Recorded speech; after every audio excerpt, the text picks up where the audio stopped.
नमस्कार। म पौडेल मोबाइल पृथ्वीचोक पोखरादेखि बोल्दैछु। हजुरहरूलाई हाम्रो टिकटक र फेसबुक पेजमा हार्दिक स्वागत छ।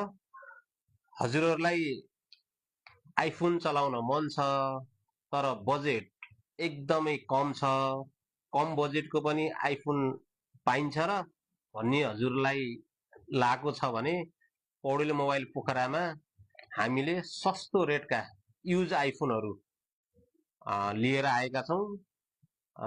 हजुरहरूसँग यदि एन्ड्रोइड फोन हजुरसँग छ भने आइफोन साटेर पनि लान सक्नुहुन्छ, आइफोन लान सक्नुहुन्छ एन्ड्रोइड साटेर पनि। हामीसँग सस्तो रेटका आइफोनहरू आइसकेको छ। तपाईहरू यदि राम्रो क्यामेराको खोजीमा र सस्तो आइफोनहरू चाहनुहुन्छ भने हामी पौडेल मोबाइल पोखरामा सम्पर्क गर्नुहोस्। हस्, नमस्कार, धन्यवाद।